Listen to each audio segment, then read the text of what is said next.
Hi guys, and welcome back to the channel.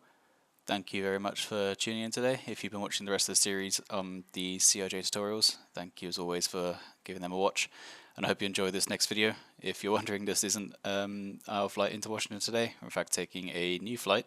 Figured we'd get a bit of new scenery in today, so we're flying into Tromsø in northern Norway. Now this flight will cover the descent and the landing into Tromsø. It does have an ILS landing on the runway that we're landing on, so you get a bit of an idea of the ILS procedure for the CRJ. Now at some point in the video you will see that I managed to completely cock it up a little bit, but it'll give you a good idea as to know what to do and what not to do when landing the CRJ. But as always, I hope you enjoyed this video. I hope it's informative. If you've enjoyed the previous ones, I hope you give them a like. If you enjoyed this video, then give it a like as well. Subscribe if you want to see any more videos of the CRJ. I will be putting up a few more flights as well in the future, so I hope you look forward to those. And if I haven't already said it enough, I do hope you enjoyed this video, and I hope you've enjoyed the series so far. If you have, please do let me know down in the comments and anything else you wish to see. So here we go. So we are about 5 miles from our top of descent here on this approach into Tromsø today. So as we pass this little top of descent marker, we'll go through a few of the first steps for configuring our descent. So currently we're about just under 300 knots now, and as that happens, as we start descending, we'll start reducing our speed or trying to match whatever our target descent speed is. And here we go, as we cross the top of descent, we'll just see what happens. There we go, we've got a few more things on the PFD just opened up now. We currently have our vertical profile here has got a new blue circle, and on our flight display here we now have a white, what they call the snowflake descent indicator. So what we're going to do first is we want to match our vertical speed to this blue dot here. So if we just activate the vertical speed, drop our altitude down to whatever it says in the approach or the arrival, which I believe is 6,000 feet we're looking for, and we reduce our vertical speed, or in fact decrease our vertical speed.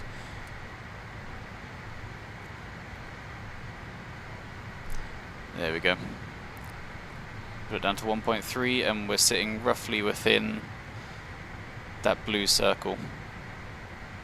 Might even want something a bit more as it goes further down. But as you can see here on the flight display, we've seen this white snowflake has now changed to the middle. So this is essentially what is showing the best descent profile for our descent. What that means is if you can match your vertical speed, or your vertical speed, to roughly within this blue circle, you're more than likely going to be sticking roughly within the white snowflake. If it starts to go down, then you're too high. You can increase your vertical descent speed. If it goes up, then you're decreasing too quickly. You can reduce that. So long as you try and match the white indicator, the white snowflake indicator, roughly onto your sort of level horizon as you're descending, then you're doing a pretty good job at the descent profile. Like I said, we're looking to be sticking to a target descent speed. So right here, looking at 0.74 or 290 for the target descent speed until we get to 10,000 feet, in which case we'll have to drop it down to 250. So 0.74, map 0.74, that will carry on increasing as we drop down further in altitude, so more than likely we're going to want to set that back to knots and reduce it down to 290. And same as with the climb or cruise, you want to manually match your speed. So I'm just reducing throttle here. You can see that in the N1 and N2 on the engine display, that is reducing. That pink line, as always, is showing your rate of change of speed, and as that gets down to 290, or as usual, which sort of within this pink box, you can level off. Just increase throttle a little bit just to reduce that deceleration, and we're sitting comfortably within that pink box, and we are set for our descent. You can see here as well with that blue circle, we're just on the sort of upper end of it, so I might drop it down to 1.4 on the descent, so one click further down, sitting further within the middle of it, I would say. The white snowflake is still level on our flight director, and everything's looking good. On your descent, you will also want to know from the flight plan page, if you can refresh the weather. We're landing in Tromsø today, so we're looking at QNH of 1003 as we pass down the transition altitude of, I believe, is 7,000, and in fact I don't think I have that set in here, so I will set that. 7,000 on the transition. Execute. Once we pass out 7,000, we will want to change the QNH to 1003, if I remember correctly. Yes. So we will continue our descent down, and once we get closer to leveling off, I will continue the arrival and approach into Tromsø. As we have descended a little bit further, we can actually have a look through our checklist here within the CRJ to make sure we've got everything checked off. So the first thing we're looking for is the descent checklist, which, if we have a look at our ILS chart, so when we took off, we set our landing elevation to 20 as we were close to sea level. And I think for this one as well, you can see the runway is at an elevation of 14 feet. So if we have a look up here, oops, sorry, to the wrong page. There we go. We're still set at 20, which we can leave it at that. It's closer than 0 to 14, so we'll leave it there. Otherwise, if you had a different runway elevation, you'd want to change that, which I'll just show up here. This cabin pressure landing elevation you can increase and decrease, and it will do that in 20 feet increments, so you can set it as you wish there. What else have we got to look at? So fuel, that's checked, that's normal. TCAS we also have set. Radar for now is set to the weather, that is on. CES is checked. Landing data we have from our ILS page, and everything there is as it should be. And the approach briefing we can complete further on down. That is all checked off. We are not yet close to 10,000 feet, just 3,400 feet above. We'll continue that down. Once we're at 10,000 feet, we will slow our speed down to 250 or below and start the approach towards the ILS into Tromsø. So we're getting a bit closer now.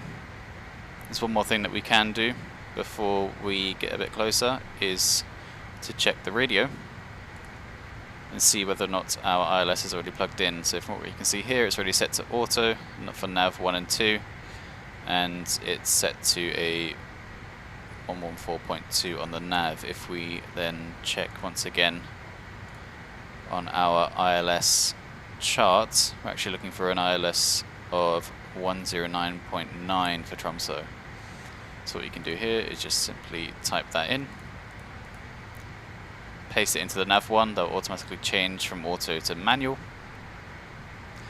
And on the other side we can also take, let's say, the Tromsø VOR, so 113.8.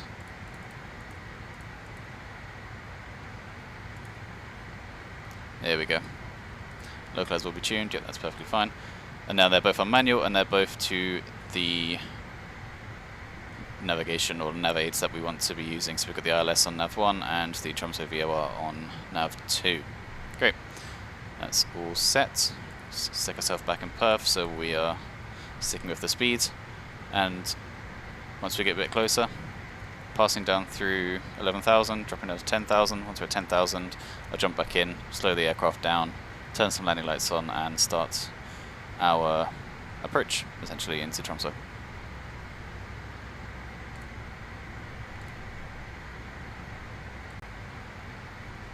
And there we go, just slowly passing through 10,000, so I'm dropping the speed down to 250. Got a managed speed of 250 there, and I'll turn on some landing lights. Let's go all of them, just for fun, why not? As well as that, I will just set the seatbelt signs to on, just to make sure that everyone's in their seats. And in fact, I'll pull a bit of a speed brake out, just to increase that rate of descent. Don't want to be exceeding the speed limit for too long. Underneath 10,000, don't want to get in trouble. So there we go. Dropping down a little bit further. Just stow the speed brakes. and carry on at 250. See here as well that our blue circle has moved a bit, so we don't actually need to be descending as quickly as we are, so we can bring that back up. Probably to about 0.6. Yeah, that seems to look fine. We'll keep it there, and we'll just manage our descent further down towards the ILS. So as we approach 7,000, our transition altitude, there's a couple more things that we can do, such as setting our landing speeds. If you're back in the performance tab on the EFB, here on the right hand side at the bottom there's the landing speeds, so you can take your V2, set that, your target speed, set that, and then once you get closer and set up for landing, you can set your VREF speed. Today we're looking at 144 knots plus 5 knots, so we're looking at 149 for our landing speed today. At which point we are approaching 7,000 feet. Barrow indicator is flashing at me, so I can set that to normal barometric pressure and 1002, unless it has changed. Now we're looking at 1003 in fact for the barometric pressure. Good. Also, one thing as we are currently looking at the screen, you see this blue line which has appeared. This is in fact a preview essentially of the localizer, so you can see the localizer 1 here is inputted. This is now a preview for the ILS, so once you are on the ILS and everything's set up, then you can actually switch over to the approach mode, at which point this will then turn green, I believe, to indicate that you are now active on the localizer. But we'll get to that in a bit once we're closer to the ILS.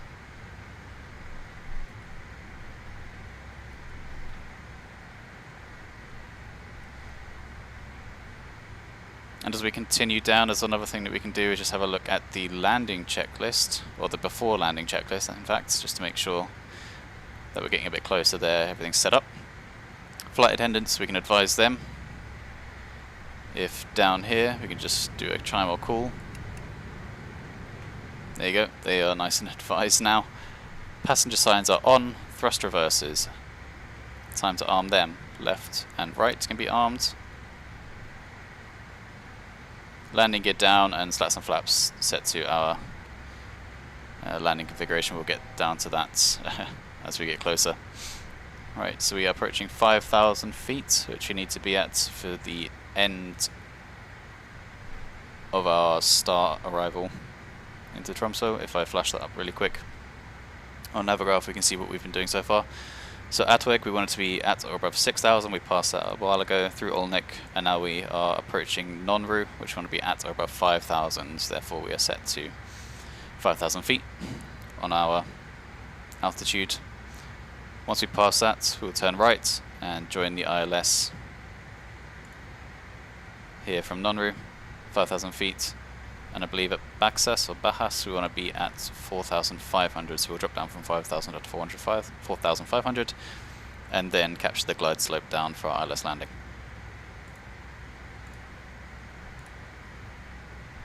It's getting closer now. Just zoom in so you can see a bit more. And then once we've completed that turn, we can capture the ILS.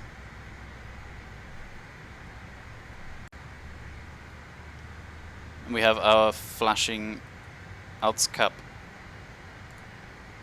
on the flight display here. It means we're approaching our 5,000 feet, in which case I think I'll actually start to decrease our speed and start configuring the aircraft for landing. So drop down to 230, which is the start speed for dropping the 1 degree and 8 degree flaps, the maximum speed.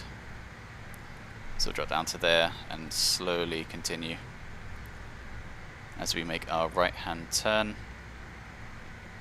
I will just slowly continue to reduce speed down. Let's drop down to 200 in fact. Throttles are going down to idle. Passing through 230 knots, we can drop our first degree of flaps.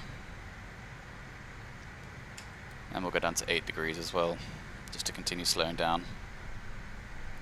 In fact, let's go down to sort of 180, 170 as we continue, at which point past 185, 170 we're fully configured, or fully below a speed where we can set all of our flaps.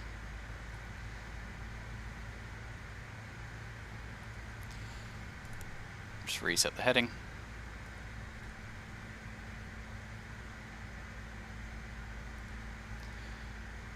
And while we're here we can start our descent down to 5,000. Here on the constraints it asks for us to be above 5,000 at, if I remember the name, Ogbod. But we'll see, I think we can skip that and just go straight to Bahas at 4,500. So I'll set some vertical speed.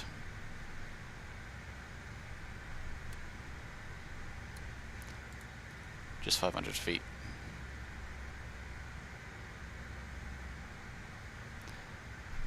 That should drop us down enough to be able to join the glide slope. Set some more flaps, 20 degrees of flaps. And just also manually managing my speed here to try and keep it at the fixed speed we're looking for. Terrain. Yes, of course, there's terrain. Just cancel that ground proximity warning. There we go, and as this blue line is starting to move closer, we are starting to capture the localizer, so we can in fact either go straight to approach as I've just done now, as it should have started captured, or you can also, and I'll just try and quickly explain this as I'm managing speed too, is change the nav source from FMS to localizer, and it will capture the localizer. See, it's doing some weird things now. I'll have to once again manage this to get it back onto the localizer. In fact, I'll just do it the right way, or the more normal way, I guess, just to make it easier. So a lot of times it will just overshoot the localizer and lose the connection to it, so we'll just reduce our speed down a little bit more, 160. Try and capture it there. There we go, I'll change our nav source to localizer. You see that it's now turned green. That's now our active navigation, and that green line is slowly moving towards our aircraft symbol. Once it gets within that sort of first circle there, I'll activate the approach and it should capture it nicely. There we go, approach. Localizer 1, glide slope is still in white, so that has not yet been captured. The localizer has been. There we go, as we line up for the localizer. Much better, haven't overshot it this time, that's good. Once again we can look at our reference speed 142 now, we'll set that. That is now set there, and we'll go up 5 in the speed, so 147, that will be our landing speed.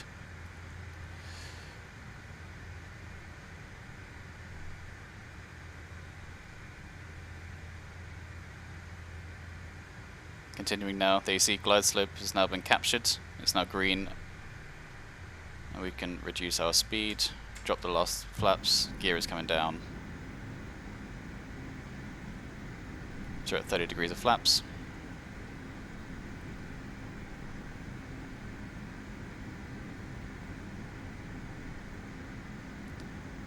Three green on the gear, 45 degrees of flaps, speed is coming down. I want to match our landing speed of 147 knots.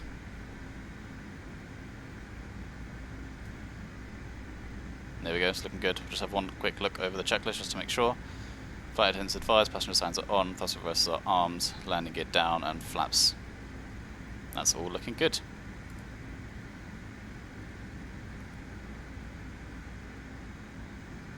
Let's do a quick overview, make sure we've got landing lights on, taxi lights, we'll set them on as well before we land. Passenger signs are on.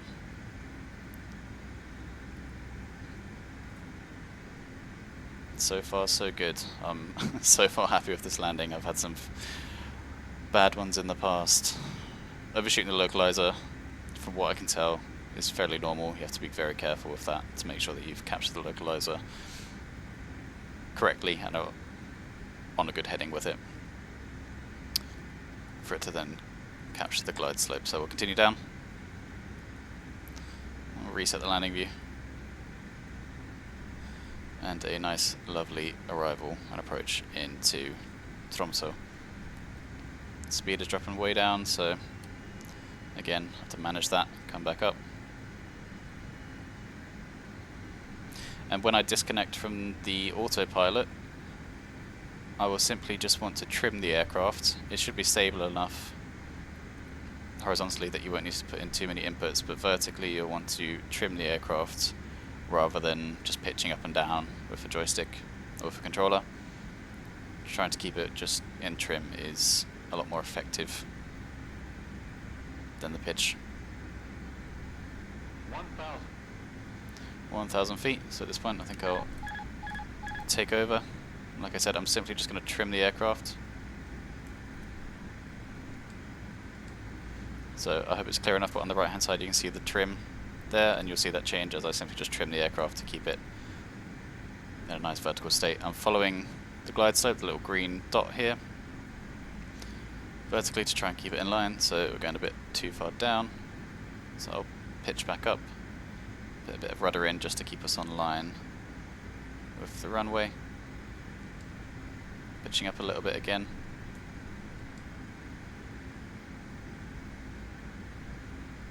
Again, for the most part, just all with the trim. I'm making tiny little adjustments with the joystick just to make sure, but the majority of this is with the trim function. There's a mild crosswind, so I'm trying to slowly inch my way back over onto the center line. Speed dropping again, I'll try and bring that back up. See the pappies there, I'm seeing more red than white, so I'll look to change that.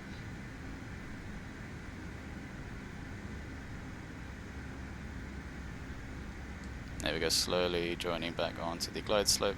It's looking good. I'm seeing 2 white, 2 red.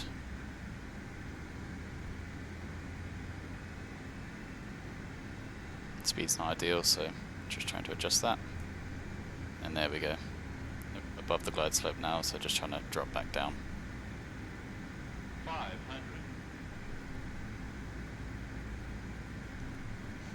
400. 2 white, 2 red. 300. Sink rate. Pretty steep glide slope. 300. Just trying to keep it steady. Sink rate. 100. 50, 40, 30, Cut the throttle. 20, 10. There we go, and we're down.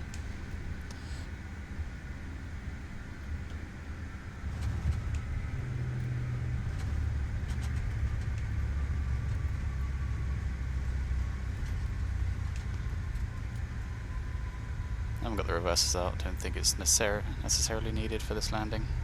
Although it might be, as they're not working. Oh god. Anyway, just using manual braking now to slow down. Reverses were arms, they've just decided to not work. Anyway, not the worst landing ever. We are still down. Right.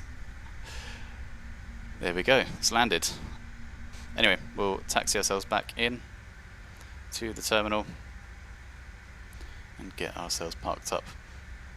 There you go, I hope that was a detailed but also easy enough to follow descent and landing tutorial for the CRJ. Like always, it's a very hands-on aircraft, so it's a lot of things to take care of at the same time. No first officer in this plane to help you out with that, or captain in any case, whichever side you're flying from, so a lot of things to look after as you're flying.